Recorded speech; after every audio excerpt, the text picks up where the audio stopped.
What we have here is a 2003 Kawasaki Z1000. I'm doing the front and rear sprocket and a new chain. Now, the first thing you need to do is, I've got it out already. I've got the axle out.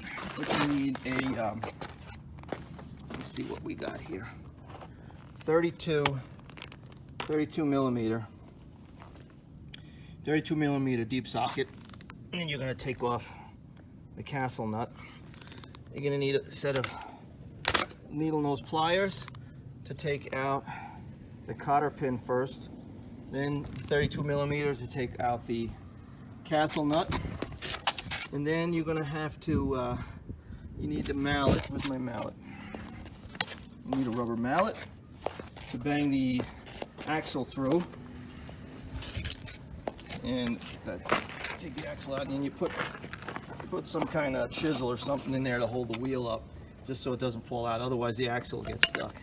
So as you're pulling it through, you put something in the other side, and you pull it out this side, chain side. Okay, so I'm up to the point where I'm taking off the chain. You can see the sprocket's really scalped out bad. It looks like you know, like shark teeth. So look at some of them up here. Man, they're really, look at that. That's terrible. That's dangerous. Okay, so I'll start back up once the sprocket's off. Like I said, we're replacing the sprocket, the chain, and the front sprocket. So I'm gonna have to take off a few things to get to the front sprocket. But that's everything that we're doing. Okay, new sprocket, old sprocket. Look at that, it's missing some of the teeth even. Horrible. New sprocket. Okay. These are 6 nuts, 14 millimeter. And then this is your housing up here. Okay, that's where it goes back on. And then in there is your bearing. The bearing is, where's the bearing?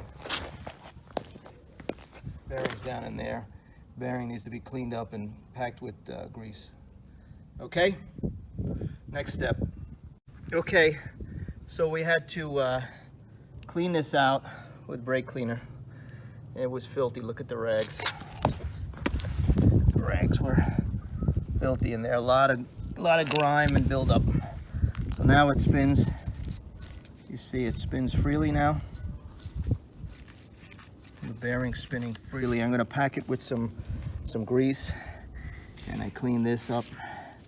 This is the other part of the bearing. It fits in there. Now it fits in nice, so nice and clean. Okay, next step. Okay, next step is there's 4 8 millimeter bolts. They hold this cover. This cover sits like this over the front sprocket. Okay, so you take those off. Then you have to take off this nut, and that was a 27 millimeter. And you get the front sprocket off, which is not in good shape. We got the new sprocket on, and I got the new chain started. Okay, the old chain is sealed. It doesn't have a open link, so you have to cut through it with a grinder. Get your grinder, cut through a link on the old chain, pull it off, and then you feed your new chain through the swing arm, bring it around, and bring it down so that you can hook it up at the back end. Okay, so I've got the sprocket on, I've got the chain looped around it, I've got to put this nut back on, and then we'll move on to the next part. Okay, so we cut the old chain, 4 8 millimeter. Use your 1/4 inch, or if you want to use the side, just use that, because these are very thin bolts, and this is a plastic cover, so you don't want to break it with the impact tools. Okay, next part. The next step is you put some grease on the axle, and you put the block back on it. This is where you can tell the markings on where the axle is sitting on the swing arm. There's hatch marks on both sides so that you can align it perfectly. Okay, so you put the wheel up in there, you put the block on, you slide the axle through, and you come through the other side. You have to put your rear brake caliper on the axle, and then it slides on. There's a bracket on the swing arm that slides on so it doesn't pivot back and forth. And then you put your block here, same thing, measuring block. Let me see if you can see the hatch marks right there. And then your washer, and then your castle nut. And then all you have to do once that's done is you take your